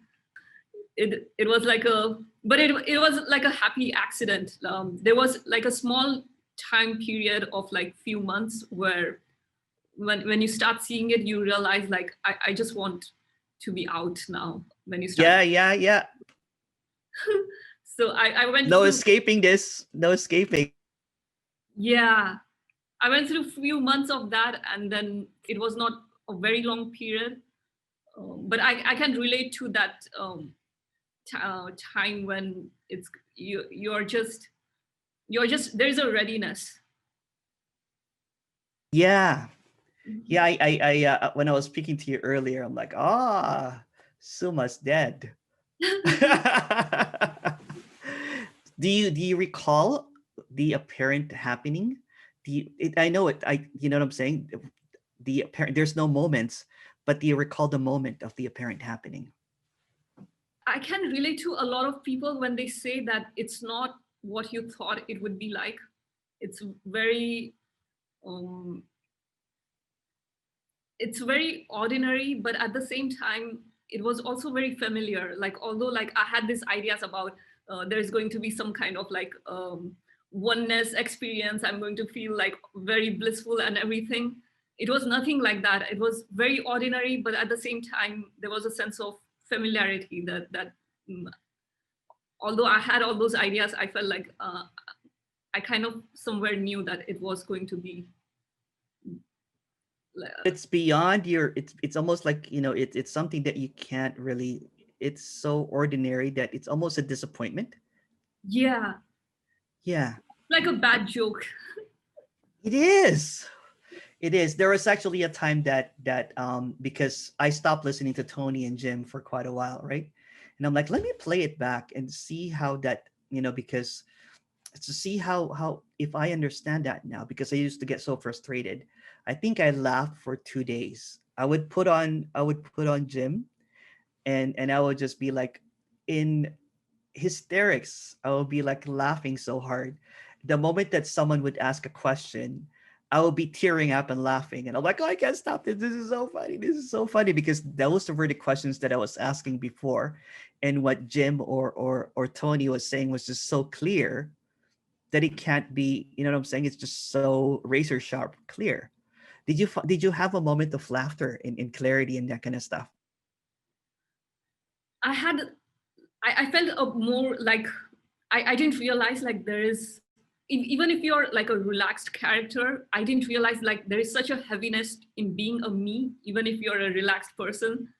Um, it's very weird. Like uh, I may not be answering your question, but there was a sense of like everything was. Yeah, it's like, ah, like you, ah, Yeah.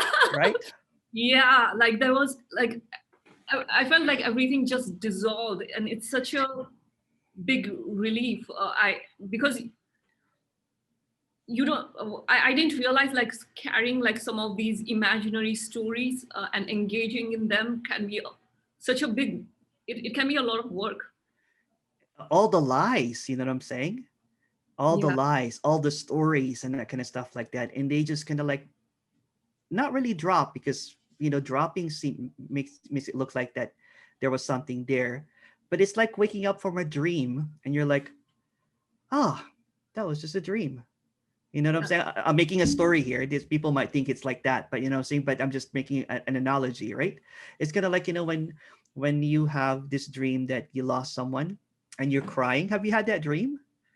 yeah, And then yeah. you wake up and you're like, the feeling is still there, and you're like, oh, that was just a dream.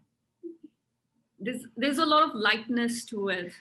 Yeah, there's a lot of people always say this word relaxation, but that's what it is. There's like a lot of like, oh, it's like it's like being it's like a retirement, but that's just putting another concept to it. That's just a concept, right? But it's Yeah, almost like retired from all of these stories and holding on to these stories so much that you don't, or showering. I think I was explaining this to Rose earlier, that when I used to shower, I used to kind of like, that would be my agenda day. Like, I'll be walking.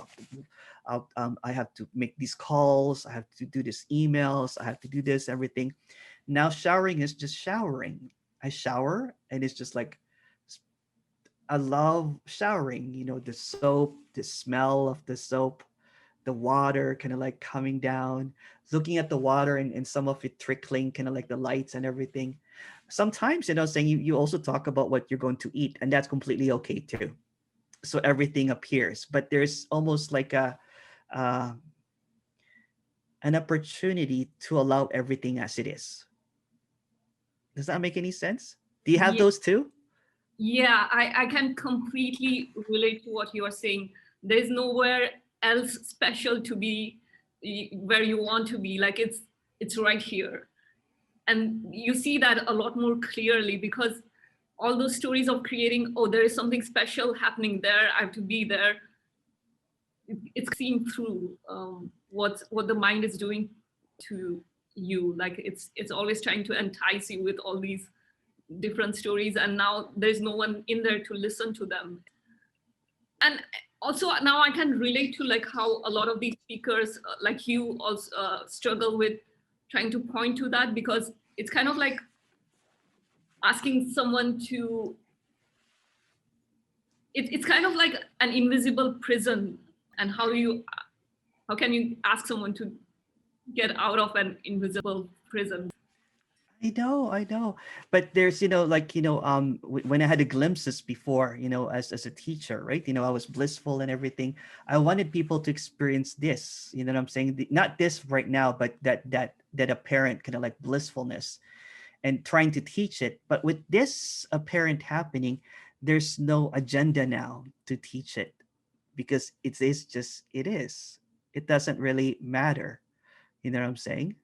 Um, it's great to talk about it. Did you call any of your friends, Suma, or your parents, or anyone about this? I haven't talked with my family about it. Or even my friends, like, because it just doesn't come out naturally. I feel like if someone organically asks about it, I may talk about it, but I don't want to go and, like, there's no agenda to try to convince anyone about anything. If it naturally comes up, I will talk about it. But so far, it hasn't come up. And because I do these interviews, I had that set of connections where I could talk to few people and not like, because sometimes if you're alone, I think it may be like that. That's again a story, but thankfully I had quite a few people because of this YouTube channel where I could talk about and share this. That's great. There's just the me wants to find magic. You know what I'm saying? The me is looking for that magic, but the ordinariness of this is magical. The ordinary is magic. The you know what I'm saying? The ordinary is magic. The color blue that's appearing on the thing is magic. Or this the ordinary is just so magical. But that's also putting a concept to it. Why does the me want to seek something that is already here, free, inescapable, unmistakable, permanent? um, it's just permanently, it's like there's no escaping this permanence of inexplicable, wonderful freedom. You know what I'm saying? So, and and to try to say that to your family or to your friend, saying, I was trying to say, I was talking to my friend and I was like, it's inexplicable. It's just this indescribable. It's freedom, but you can't really call it freedom, because it trying to say that there was something that was not free, because it's always been freedom. Everything is already freedom. And it's like, okay, Emerson, keep on talking. So I tried to talk to him about 2 hours about it. But that friend of mine is, I have a couple of friends. One of my friends is into the spiritual stuff already, did not get it. The person that was not spiritual got it, apparently, because the other person with the spirituality was trying to conceptualize it into an idea of what it is. What did you do to do that? I'm like, nothing. What do you mean you did nothing? I'm like, there's nothing that you can do because there's no one. And he goes, okay, so how did you get to this point? I'm like, there's no one that got to this point. So we talked like that for 2 hours, and he goes, okay, Emerson, I'm glad that you're happy. Let's talk again soon. I'm like, okay, dude. And then the other friend, I was just talking to him about this, and he doesn't have any background. He was maybe grew up as a Christian as a kid, and then watched a couple of videos. I was talking to him about it, and then just laughter. We were just like laughing, and then we hung out for a couple of weeks and just drank a couple of beers and looked at the trees, and then he was saying, "Does anyone know that this is what happened? Can people tell him?" Like, I don't think they can. And he goes, okay. So it's good to have that other person, saying that you can talk to about this. It's almost like you don't need confirmation of this, because, it can't be confirmed, saying, but it is what it is. So my question to you is, how do you find a difference now from before and then, in your daily stuff? There's definitely an apparent difference. Although not like we were talking before, although nothing changed, everything changed. Like the I think the relevance of like engaging in those story it dropped away, where like there is the like engaging in imaginary stories of what's going to happen, how that will happen, or why that will happen. The thinking may happen, but there is no one in there to add stories to that, like and engage in those stories, and that's, it's really freeing when that is seen through, because mind can really be quite intense in keeping the identity trapped in all these different stories about it could be different stories about like wanting to be somewhere really better, or stories of struggle or pain or suffering. It has so many really intense stories, and I feel like that was seen through. Yeah, to me, to compare it to something, I was just thinking, there's no mind, but imagine the mind is a frying pan. So in the past, the frying pan was really old and had a lot of bits, you know what I'm saying? Kind of like a lot of like, so the bacon would stick or the egg would stick, and then the bacon would become the story or the egg would become the story when it's just a pan. There's an apparent upgrade, but there's no upgrade. You know, people will think it's like a non-stick pan now. So when the egg goes, it just goes out. It doesn't become a story. It doesn't become, Yes, you know what yeah, I'm saying? It's like like a non-stick pan, like a Teflon pan. It just yeah, slides right out. that's a beautiful way to describe it. Like it's there's nothing like, because before I can, and again I'm using these words very incorrectly, but Oh, same here. Don't worry. I do it. like before, like there is so much stickiness to all these stories, like and it can be even if they are like beautiful stories, it's, there's a heaviness to that, like even if it's a story of happiness or something, mm, there's some kind of like you added something to something that was just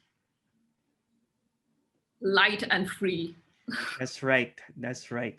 Because you have egg and then you cook bacon on it and then you cook other stuff in it and it becomes this whole bunch of stuff.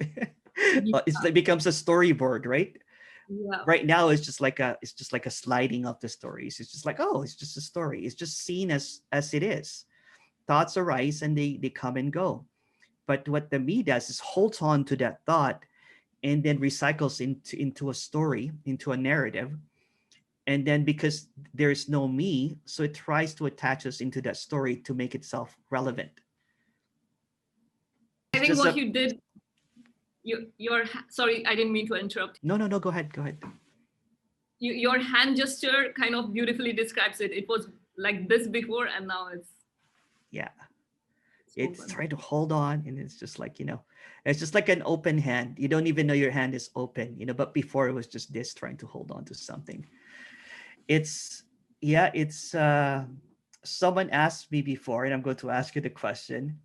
If you were to choose to win $1 billion or there's apparent happening of liberation or awakeness or whatever you want to call it, which one would you choose? Of course, like I feel like there is no price on freedom.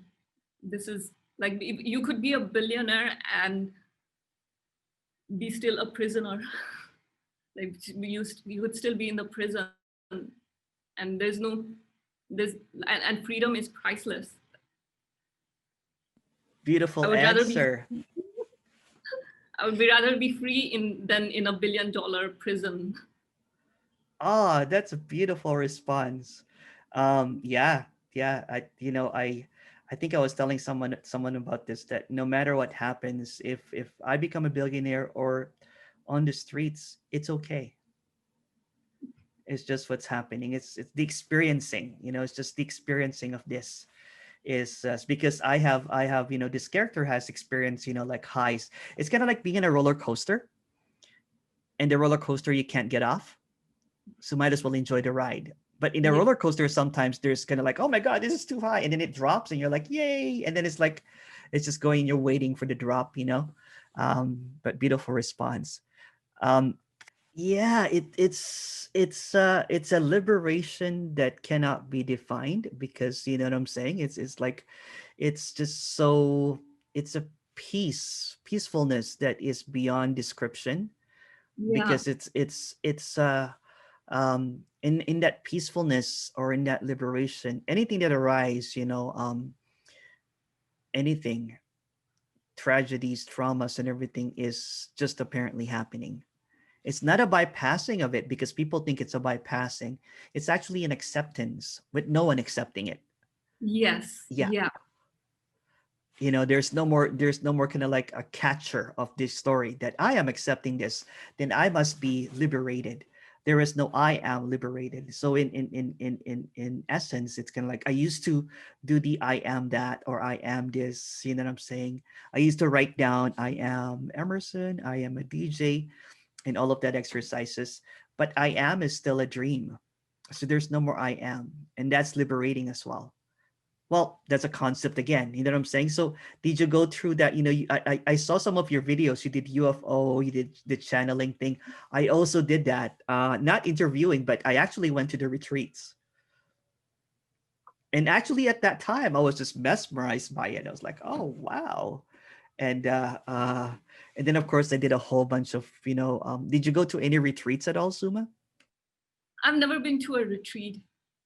For some reason, that was never like I was never drawn to that idea. I felt like interviewing was a more natural way for me to for this quest than going to like signing up for a retreat, because I like to like get many different point of views.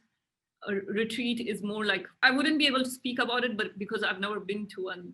So tell me about your experience. Um, yeah, I went to many retreats. I even did ayahuasca. Ayahuasca, it's I did it twice. I did it twice. Again, you know what I'm saying? This character was really into those experiences, right? Because it had a glimpse in the beginning, and then it had a glimpse again, and then it started teaching. And then when it lost the glimpse, it went into ayahuasca. Maybe I said the ayahuasca. So the first day that I went ayahuasca, they call ayahuasca, you go on a high for like 8 hours. It's beautiful. It's scary too, because you're sipping, and everybody's chanting, everybody's puking. And then so I drank that thing, and then of course you're gone for 8 hours, right? So the first trip that I did, it was beautiful. I thought that experience, I met Aya. So when after the ceremony, the first day, I said, I am Aya. And people are like, of course you are, meaning I'm enlightened. I just had this experience, and it was just. And then after that, of course, the third day, the shaman's father for the ayahuasca thing ended up losing his father, and about 90% of the 40 people that was in the ceremony had went to hell in their trip, including me. So I was crying for like a day. You know what I'm saying? Kind of like disturbed, not really crying, but disturbed and crying a little bit. And then 90%. So I went to all of these retreats and everything. And growing up as a kid, Suma, did you have a religious family? I My parents were a little bit religious, but they were not like strict, and I'm not religious. How about yourself? My parents are Roman Catholic, so they're religious in a Catholic sense. I went to a Catholic school, a private Catholic school, and but by the time I was 15, um, I was coming out of the closet as a gay man, and of course the religion did not like that. So I started questioning things at that 14, 15. I said, how can there be a God that does not accept me? And just question that. And I think that was one of the early seeking things that happened, that I just did not believe in that I questioned everything. I questioned my own existence even at that moment. Or even when I was a kid, when I think that one of the earliest, this is just a story, one of the earliest recollection is I was telling my parents, why did you bring me to this world? You know what I'm saying? It's just that. So I pretended to, I think, to be accepted in my society, and I thought that by, by becoming spiritual, I'll be a better person. Because, when I was coming out of the closet, I think, um, I believed that I was a bad person. Of course, bad and good is just a concept. You know what I'm saying? It's just an idea as well. But in that storyline, I wanted to be a good person by helping others. And I did. I really helped a lot of people. But I also know that it's just a story. Yeah. But yeah, go ahead. Go ahead, Suma. Were you religious, or after that, did you lose interest in religion? Yeah, I did. Yeah, I lost interest. I pretended, you know what I'm saying, for the sake of my parents. I wanted to please them, of course, that I was still, and actually they wanted me to become a priest when I was younger. They said that this kid was going to be a priest. And of course, by the time I was 14, I was being rebellious already. I was being rebellious already. I have really, really good parents, really, really good parents, but I was rebellious. And I ended up doing a whole bunch of things at the age of 14, 15, until I was in my 20s, really. And then I thought that I had to change. I had to be a better person. So I started. So spirituality was for the me to become a better person, to have kind of like a better version of the me. So I think that's what occurred. Um, in who's your favorite? This is a tough question, but who's your favorite interview so far? Well, I think I'll get in trouble by answering that. I know, me too. I'm not even going to answer that. I'm like, oh, why am I asking that question? Um, but who did you resonate with, the most in some of the, not your favorite, but you resonate with? You don't even have to name one. You can name a couple or a few. Resonation, like you, Noel, Tony Parsons, Paul Morgan Somers. There is some resonation over there. Tony Parsons, I felt like there was like there's nothing going on there, and that speaks a lot louder because there's something about his energy. I love. I really enjoyed meeting him. He's wonderful. Same here. Same here. Oh, I like a whole bunch of these speakers. I resonate with a lot of them. I also like some of these speakers that might not be, what I'm saying, speaking pure non-duality, but talking about more integrated stuff. Like, Jack O'Keefe is really great at that. Um, there's speakers like Nancy, Michael Markham, that talks in poetry about this. So it's just kind of like, I'm wowed, you know what I'm saying, when I interview people, because it's just a beautiful experience. And even if I don't resonate with what the speaker is saying, um or sometimes, what I'm saying, there are sometimes, just to be honest, that um I don't like the interview going, because it's talking about stuff that I don't really resonate with, but it's okay too. Like, I don't know how you did those UFO interviews. Were you really fascinated at that time? Yeah, I was really curious about are the UFO real, and I was really interested in experiences of some of these people. But I feel like, and even now, like I don't like brush it off or anything, like because that is also part of everything. That could It also, is, yeah. so I don't dismiss it, like because it is what it is. Like we are perceiving this reality in many different ways, and there could be like a state where barriers of the mind are dropped, and you see all these like things that you don't see normally see. It made me also during like I'm curious about your like, ayahuasca experience, if you had Oh, any yeah, visions. yeah. Yeah. Well, the first day, it was 3 days. The first day, it was just this. It's like, being going to a different dimension, and with this visuals and stuff, with this beautiful, colors, and it's like a different dimension. It's a beautiful experience of the mind, and then meeting kind of like this spirit Aya or something that which is you. So you're one with Aya. It's like a spirit experience of oneness or something, and yeah, it's just going to a different dimension. It's just feeling of liberation. And so the next day I was like, it was 8 hours. It's super scary in the beginning, super scary in the beginning, because you're in a circle, and then there is and then the shaman pours this, ayahuasca, this kind of like tea in a cup, and then he decides what kind of dosage do you want.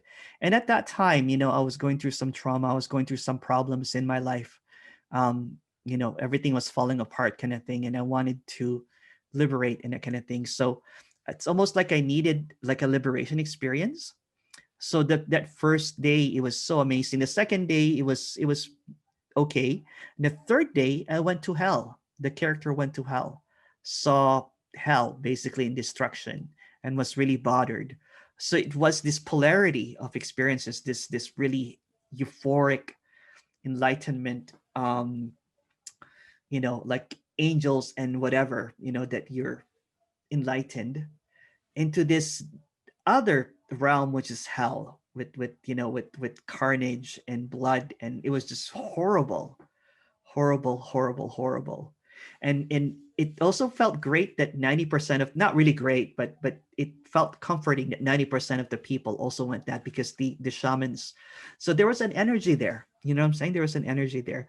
Of course I went a second time, because I'm like, maybe this time I'm going to get enlightened, what I'm saying. And that was kind of like what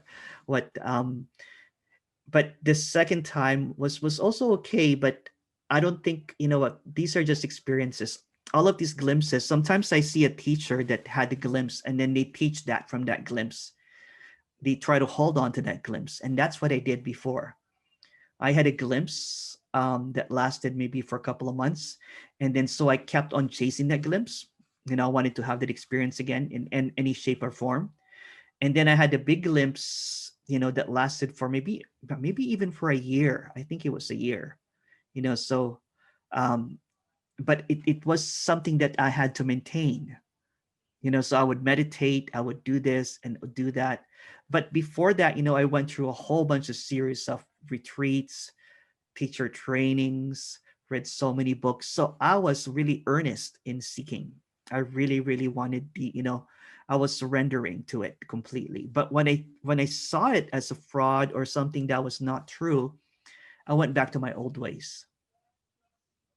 I'm like, I'd rather go partying then. I think one of the thing, and I tell this story all the time, is um um one time someone from India, he was a student and kissed my feet.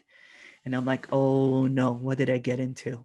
People are looking at me. People are putting me on a pedestal, and they're going to crucify me soon. I've always told my students, please don't put me on a pedestal. In the beginning, I was really, really honest with what's going on, I said I was a partier before, so that's why people could relate to me. But even if whatever you say to people, that they don't understand, because they want someone in a pedestal. So those experiences, with retreats, is you're always looking at someone in a pedestal. And that's what I like about, this, when Tony or Jim does retreat. It's just so, there's no concession for the me. So there's no place for the me to be like, oh, that's a beautiful thing. Or even if the me does that, that's completely okay too. There's nothing wrong with that. But when the question starts answering, I like this question. When someone's asking like, Tony, I understand that there's no me, but there's always a but. But I feel that there's a consciousness or an awareness that's happening. And Tony would shut them off and say, thank you. Thank you. Saying it might sound rude to some people, but to me, it's very unconditional love, right? It's perfect in its response, because the me is trying to make itself special by having this experience. And you have never been to a meeting, you should go to the gym retreat coming up this coming weekend. let me know. Let me know if you want to go to it. It's 2 days. You're done seeking, but it's just fun to see that. You know what I'm saying? I enjoy it now. I didn't think that I was going to enjoy it, but I actually really enjoy it. It's really fun. It's really funny now. So you've been doing all these online retreats? I'm just the host. So, for example, when somebody's asking a question, I host the online retreats for Jim and Tony and Naho and Paul By the Hederman way, too. What's that? the ayahuasca thing, did you do it in Canada or did you go to In Peru? Canada. Whereabouts are you, Suma? What? Whereabouts are you? Sorry, I'm in Los Angeles. Okay, you can come to Canada, and I can. It's just an experience, I think it's quite fun, but it's kind of scary too, because some people go to the hospital sometimes with this. You know what I'm saying? Their system might not be, equipped to go on a high for like 8 hours for 3 days in a row. So Yeah, be cautious. Yeah. I've read stories about like if you don't know anyone over there, you could get yourself into a dangerous situation. Yeah. So this is not a recommendation for people that are watching for ayahuasca.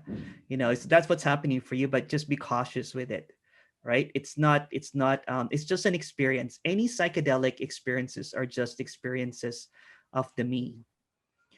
I know some people talk about, that you can find liberation in 3DMT, but that's just an experience that goes away. What's being talked about here is something that is not an experience, because there's no experiencer.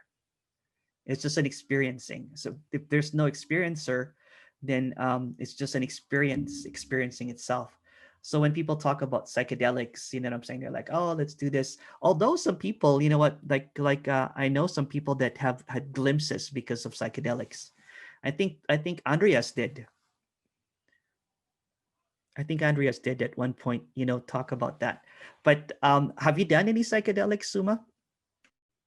I've never done, but when I listen to all these DMT experiences or ayahuasca experiences online, it's very interesting to me to like what really goes on over there, like at the mind level. I meant like because maybe we are tapping into a different reality, and maybe this is a time where we are starting to open up to multiple realities and not just be so like narrow-minded to be just like this is the only reality that's possible.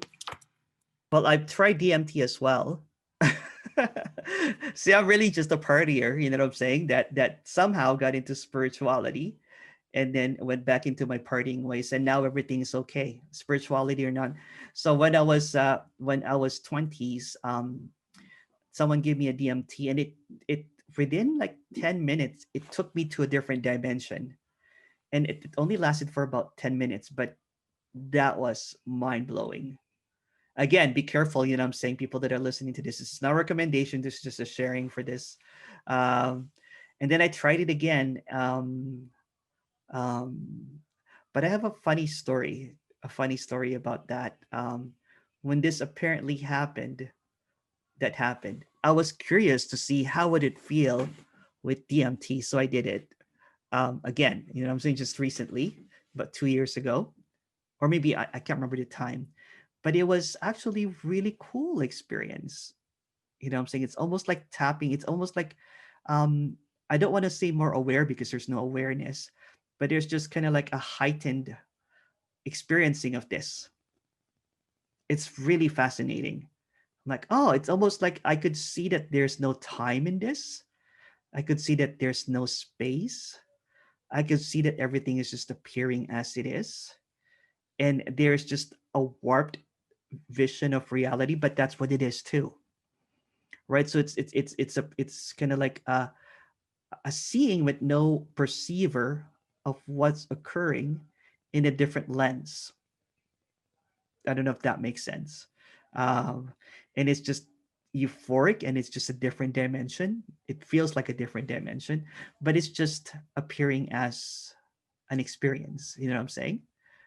But yeah, it's fascinating. It's fascinating, because I guess kind of like Andreas, I think I was one of those kid too that was in the rave days. I was raving and had probably an experience with ecstasy or something, or MDMA, and just feel this dropping of like of loving everything. I'm like, I want that, but I don't want the drugs. So spirituality became the next drug for me. And when that drug was not working anymore, I went back into DJing and partying. um, and and with this that we're talking about is not a phase. It's a permanence, because there's no beginning and there's no end.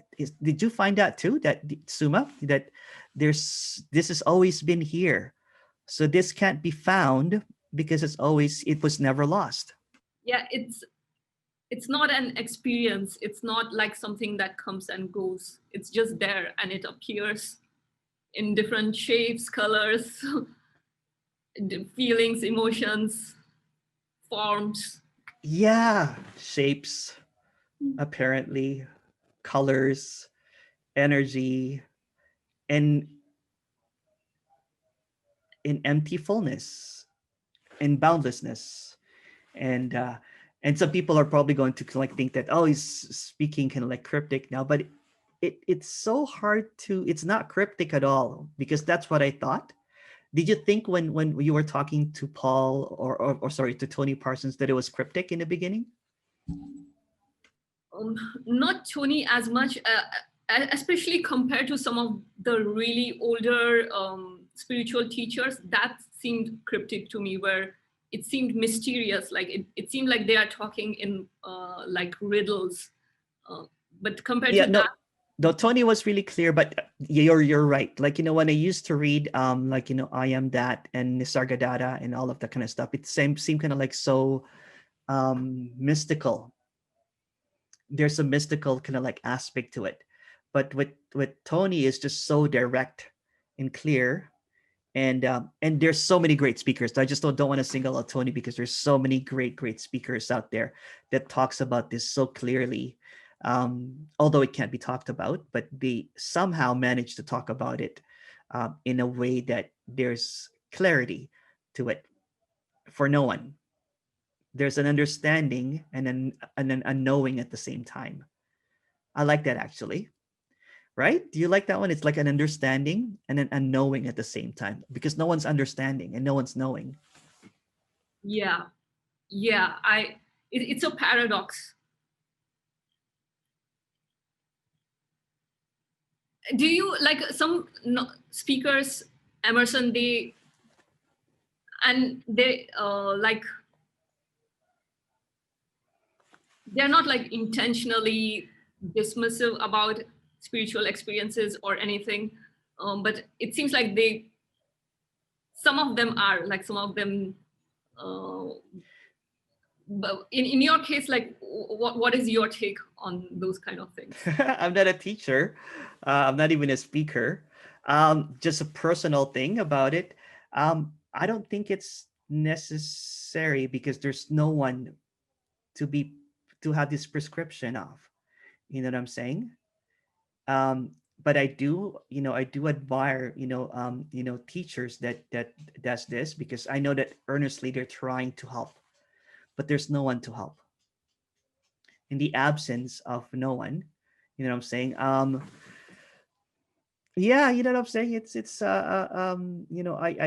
I've come to, in the beginning, I have to admit, Suma, that I was perhaps a snob too. You know what I'm saying? With this.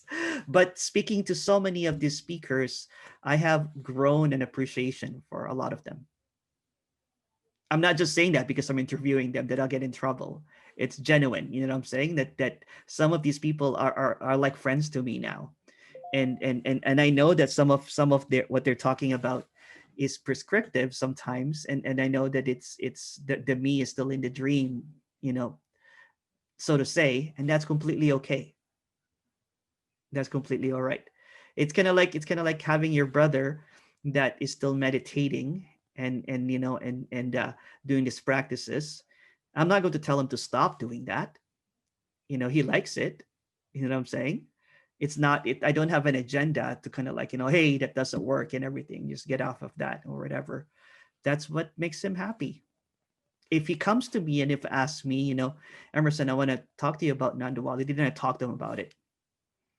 But I'm not going to interfere. It's kind of like a Star Trek world, when you go to a planet. I don't know if you watch Star Trek, they go to a planet and they don't interfere with what people are doing because there's no agenda. I meant more about the experiences, like for example. Oh, sorry. I just go in a tangent here. Just stop me anytime. Sorry, I should have more clarified that. I meant more about, like, some of these experiences may happen, may arise, and there may not be any explanation to them. Like, for example, lucid dreaming may happen, or Kundalini experiences may happen. Yeah. Like for instance, I'm not dismissive about those experiences. Like that could still arise for some characters. Oh, totally. Although although I wouldn't make a story around it, but I wouldn't dismiss it. No, if that's what's happening for them, that's completely all right. Or even people that are talking about, UFOs and channeling, that's completely all right too. Um, it's not my preference, you know what I'm saying? But but there's no one actually having a preference. There's a seeming preference, you know what I'm saying? But yeah, so it's so hard to talk about this. But for example, if my brother, I'll always use the example of my brother or my sister came to me and they said that they have a Kundalini experience. I'm not going to say that's not true, right? I'll listen to them. I'm not going to say that that's just a dream because they won't understand it because they're still in the dream. You know what I'm saying? I'll be like, oh, that's awesome. Let's talk about it, right? I'm not going to dismiss it because that's their experience. Who am I to, you know what I'm saying, to dismiss the experience of someone? Because that's what their experience is. And I understand in a speaking way, you know what I'm saying, that the person could, because it's basically, it's a description. So a description is basically saying this is not, or this is it. So somebody, for example, ask, a no concession teacher or speaker, is Kundalini awakening? They'll say no. You know what I'm saying? And somebody will say about UFO, no. Because it's a description. So it's just a description of something, of an apparent happening, of this indescribable freedom. So in this indescribable freedom, they might say that Kundalini awakening may appear apparently for a me. But with the absence of me, a Kundalini awakening is not real. Does that make any sense? Yeah. Yeah. So I understand both. And then there's a teacher that would say, that to be able to attain this, you have to focus on the I am, and you have to read all of these verses from Ramana or Nisargadatta, and that's completely all right too. You know what I'm saying? Because a person might like that. That might be something that they, that's but they're two different things. There's just, to me it's kind of like, this is this and this is not. But I'm not an authority at all of anything. So. Dismissing something also becomes like a position. You're taking a position that Yeah. This can't happen. Yeah. It's not a position. I don't know. It's this is it's one of the biggest kind of like debate right now is meditation or no meditation. That kind of thing, right? Is some people say that you have to do this and that, but I've tried both. So this character, I'm just speaking from this experience. I'm not talking about anyone else, right? From this experience, I probably meditated for 10,000 hours. Started teaching meditation for years. You know what I'm saying? And really, really tried to make it happen. And there was just a disappointment there, because all of these hours put together in meditation and practices and breath work, I did pranayama as well, which is breath work and all that kind of stuff. It could be different from another person. You know what I'm saying? Another person might find this apparent liberation in 10,000 hours of meditation or mastery of it, an apparent. But from what's being described here, it's almost like that's just a dream. That's just that's just the me, trying to attain something. But this is just based from this experience. You know what I'm saying? Not, another person could be. So I think the debate that comes in, it is all valid. So from another person's experience, they could say that the no me or the no concession is completely false. That's their perception, and that's what's happening as well, and that's completely all right. You know what I'm saying? It's but I understand when a teacher's or a speaker is being asked these questions, that they're just being honest according to what they're trying to describe. So for example, if a no concession teacher, is given, what about reincarnation? And this concession teacher will say, no, that's just in the dream. Another person, is a teacher of spirituality that has a background in this, and has a belief, what I'm saying, that the reincarnation does happen because they talk to their guru and everything, then that's completely all right too. But that's within the dream as well.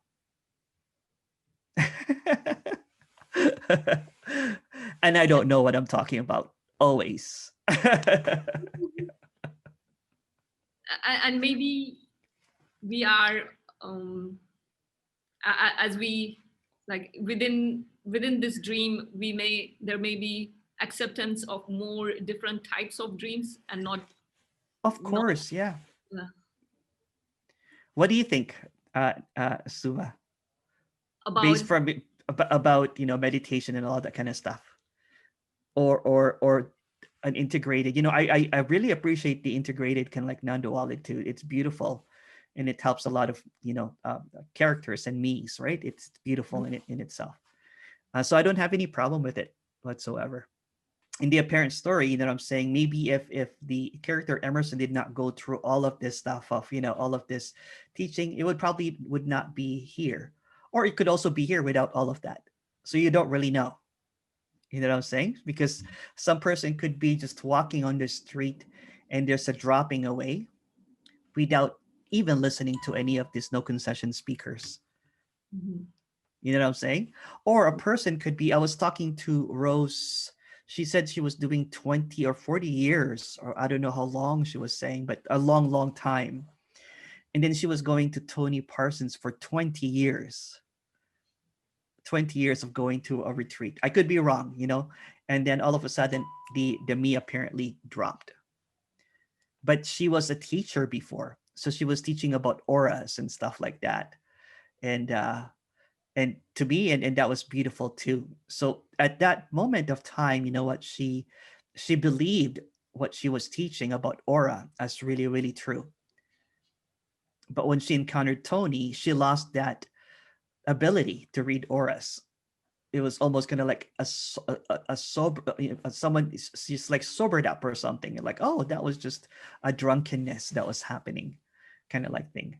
Or another story is, there's so many stories. I like talking to all these speakers because I have a collection of stories now that they tell me about this. And it's hard sometimes, because when I used to edit myself, it's because I don't want to be that guy that just goes, me too, me too, or this experience also happened. But yeah. And in some characters that may still happen even after the seeing, they may still continue to read or auras. Oh yeah. There was actually a time, the seeking, stopped, but the curiosity never stopped. Like, what I'm saying, for example, I would be interviewing someone, I would still read, and I'm like, oh, this is beautiful. Right? The stickiness of the seeking, you know what I'm saying, or the that I have to get this is gone completely, but the exploring is still happening. Like sometimes I'll be like, Tony sent me a couple of books for the interview, and I'm like, oh wow. Richard sent me a book. Couple of people, so I would read book. Ilona sent me a book, and all of this stuff so that we can do the interview. And I would read them, and I'm like, oh, this is beautiful. So it doesn't mean that there is there's a dropping away of the energy. I'm afraid that's beyond my abilities. Sorry, Siri's talking to me. There's a parent kind of like dropping away of that seeker energy, but the curiosity is still there. You know what I'm saying? It's still curious about this. It's nice to hear some speakers talk about this, and based on people that's coming from the retreat, there's a lot of people actually on the retreat that has apparently died or fallen away or whatever term it is. They just enjoy it. It's almost kind of like, it's kind of like, oh, I can talk about this without, trying to explain it. And this is this is what I love talking to you about this, is because um, I know we're doing an interview, but I really wanted to interview you, but you beat me to it. And because there's an apparent just flowing of this without, um, what do you call it? Um, Without a heaviness to it. Yeah. I totally resonate with what you are saying. Like, there is no trying to look for something, trying to find something in that answer. It's just flowing. And because, like, being a seeker, even when you're interviewing, it's like you're trying to understand that answer, and that's kind of drops away, I think. Yeah, and when I started interviewing, because this apparent happening already happened apparently, so I didn't have any questions anymore. I'm like, what am I going to ask these people? But we wanted to promote the Nothing Conference, so we wanted to release some videos. So a couple of months ago, I used to do Twitter. I disappeared, as a spiritual teacher, but I still like the Twitter thing, and I just shared some writings on Twitter. And this young kid named David, he's 20, was just really curious about this and interviewed me. He interviewed me, I think, with just 20 questions, and it took me like 3 hours to answer them all. So it's on YouTube somewhere. Um, I and saw Oh, you saw that one? and and then that's how it started. I have no agenda of being a speaker. People ask me if I want to be a speaker, and the response is it could change. You know what I'm saying? But now it's like, no, I'm just happy talking to you about this. This is my expression of speaking about this, is just talking to you, and I'm glad that this is just really flowing really, really well. I might have to go soon, Suma. Let's do another one. Yes, definitely. This was so wonderful. By the way, I really appreciate your time. Thank you Oh, so no, I wish I could do longer, because we can talk for hours about this. And I'm so happy. I'm so happy that the apparent Suma is no longer here. It's just so great talking nothing to nothing. You know what I'm saying? And it's just so good, so good. Um and you I'm so appreciative of you inviting me to do this. Sorry, go ahead. uh, sorry, I hope I didn't interrupt you. No. Can you share your if people want to find out more about you, is nothing.fm there correct? Nothing.fm, yeah. Okay. Just nothing.fm. I don't really have any page anymore. Before I was so the me wanted to create a name, what I'm saying? So I didn't even want to appear in any of this kind of stuff, but I like it. I really enjoy it. You know what I'm saying?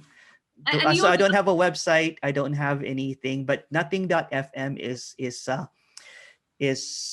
just featuring a lot of speakers. I don't even think I have a talk there at all. So this is probably one of the first ones that will probably, that I'll share over there. So thank you. It's really an honor to interview you. You are such a sweet, humble, lovely person. I thoroughly enjoyed this conversation, and I look forward to posting this in a couple of weeks. Nice. Thank you. Thank you. And I don't want to hold you off too long. It's been already. No. Wow, this is a I didn't even know until someone started messaging me. I was like, but this is great. I wish we could do another 3 hours. We'll do one again. I'll interview you. You're very kind. I feel like I struggle so much while talking about this. Yeah, I didn't want to do this before, but that stickiness of caring is gone. It's like I was quite surprised actually that I'm comfortable, you know what I'm saying, seeing my face on video, because before I'm like, that's, you know what I'm saying. I didn't like the sound of my voice or even watching, but when you're editing, there's no escaping it. You're seeing you're seeing the character there. And you're like, oh wow, and it's just fascinating now. So there's no more kind of like holding on to that idea that, you know, that saying that, oh, you know, because there's no one there. It's one of the question that I asked Tony, because he asked for it. I said, Tony, how could you be so ridiculously good looking and brilliant at the same time? Suma, how could you be ridiculously good looking and brilliant at the same time? Same question I'm asking you. There's no one here to be good looking, or no one in here. Brilliant. Thank you. Thank you so much. Message me. This was a really, really great opportunity. Such an honor too. I know you interview a lot of great people, and no one really, but I appreciate this.